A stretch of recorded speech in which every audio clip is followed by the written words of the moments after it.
আসলে এই রাজনৈতিক দলটি বিগত মাত্র এই 4 বছর সময়েতে 21 সালে মাত্র দলের জন্ম, 5 বছরও পুরো হয়নি। এই 4 বছরের মধ্যেই ইতিমধ্যে greater Tripuraland, one last fight, no compromise, Tiprasa accord, অর্থাৎ এক এক সময়েতে এক এক ধরনের গোলপোস্ট রেখেছে, কিন্তু কোনো গোলপোস্ট গোল করতে পারে না, অর্থাৎ তাদের দাবি পূরণ করতে পারে না, পূরণ করার কোনো উদ্দেশ্য নেই।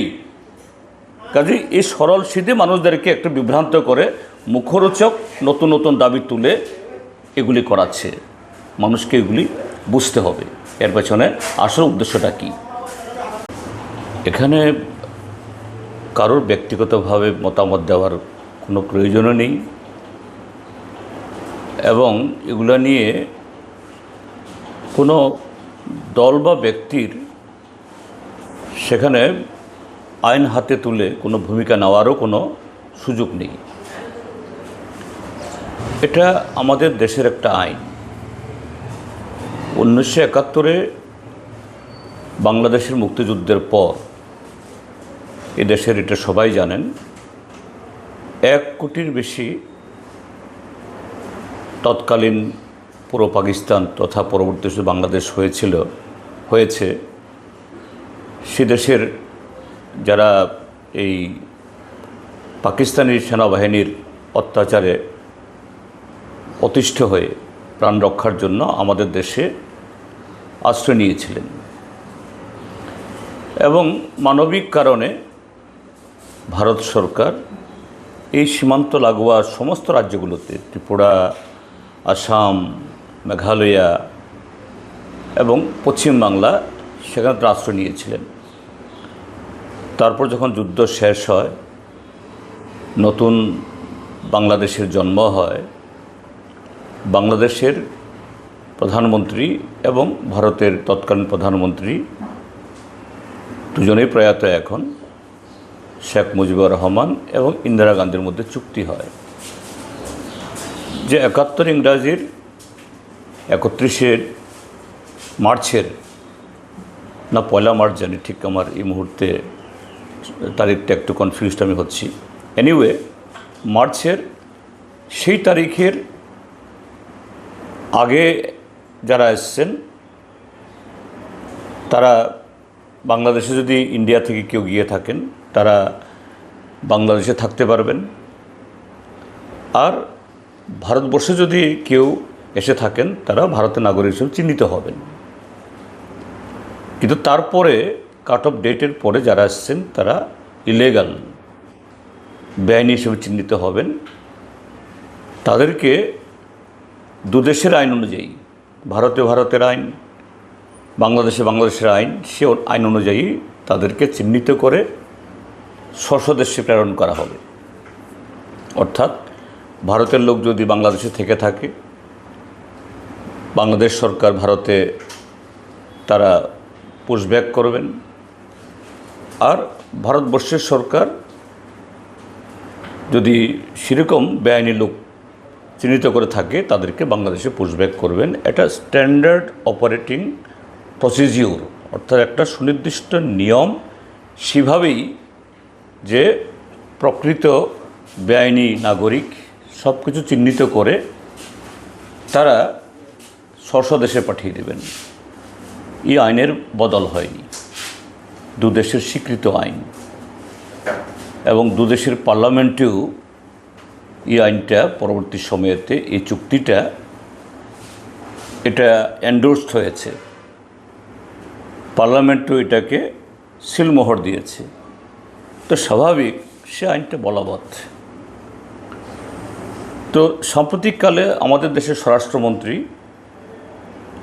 অমিত শাহ মহোদয় তিনি ঘোষণা করেছেন,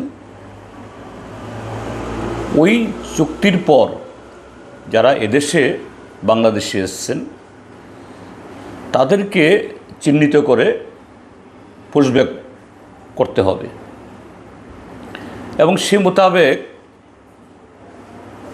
এই পেহেলগামের ঘটনার পর কিছু অ্যাকশনও শুরু হয়েছে।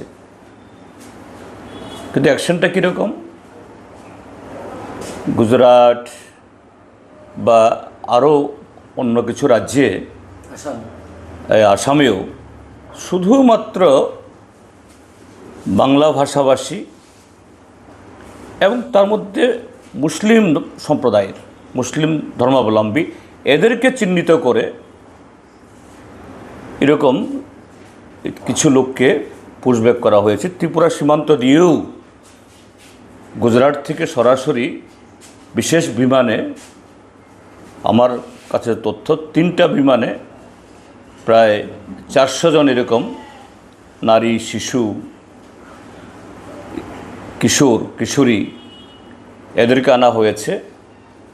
এবং শুরুতে কিছু তাদের মধ্য থেকে এই করবুক, তারপর খাগড়াছড়ি সীমান্ত দিয়ে পুশব্যাক করা হয়েছে।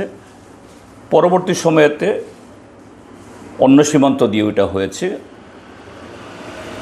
যে এখন অবধি যাদেরকে এই গুজরাট থেকে আনা হয়েছে সবাইকে নাকি করা যায়নি। এটাই হলো আমার কাছে খবর, লেটেস্ট যা আমি জানি। প্রকৃত তথ্য স্বাভাবিকভাবে এটা সরকারি তথ্য না, নানা সোর্স থেকে জানা, একটু বেশিও হতে পারে, কমও হতে পারে। তো এই সিদ্ধান্ত ঘোষণা হওয়ার পর তাহলে এটা কার্যকরী করার দায়িত্ব কার?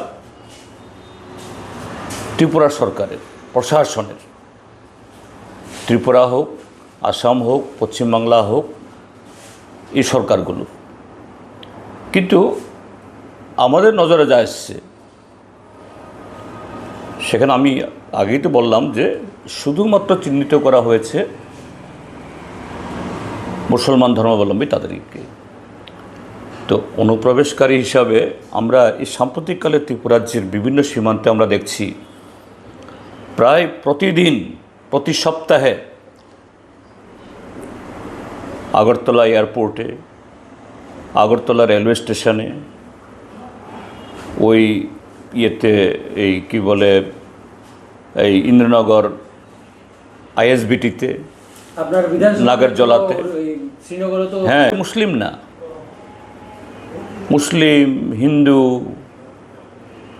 বৌদ্ধ ধর্মাবলম্বী এবং একটা রাজনৈতিক দলের তরফ থেকে, তারাও শাসক দলের অংশ, তাদের একজন বিধায়ক কাগজ মানে তার পেডে ব্ল্যাক অ্যান্ড হোয়াইট লিখেছে গভর্নমেন্টের কাছে তথ্য দিয়ে, আমাদের রাজ্যের কোনো কয়েকটি বিধানসভা এলাকাতে প্রচুর সংখ্যক সেখানে পার্বত্য চট্টগ্রামের এরকম লোকরাও এসছে এবং রাতারাতি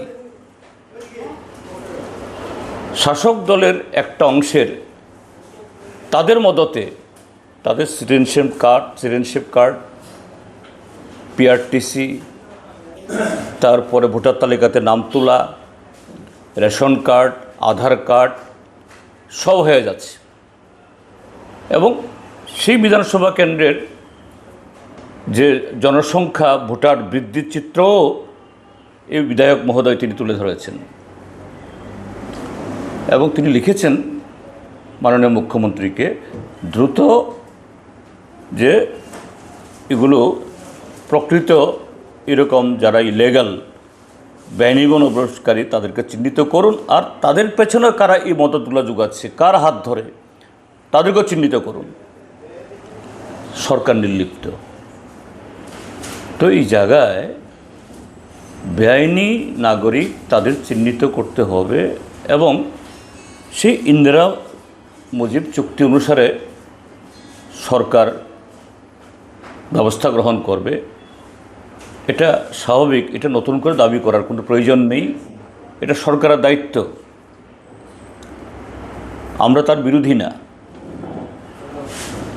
কিন্তু এখন যে ধরনের হচ্ছে, একটা নির্দিষ্ট রাজনৈতিক দল আবার তাদের মধ্যে আবার ইতিমধ্যেই দুভাগ হয়ে গেছে।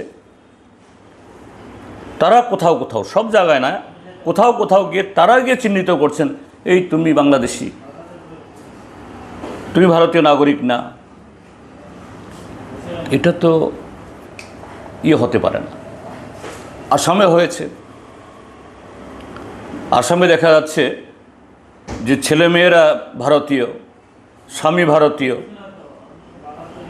স্ত্রী নাকি বাংলাদেশি, হিমন্ত বিশ্ব শর্মার সরকার এদেরকে জবরদস্তি করে তুলে নিয়ে গিয়ে বর্ডারে পুশব্যাক করার চেষ্টা করছে। এটা নিয়ে প্রচণ্ড হইচই হচ্ছে, বাড়িঘর ভেঙে দিচ্ছে বুলডোজার দিয়ে। তো এটা তো মানে এক ধরনের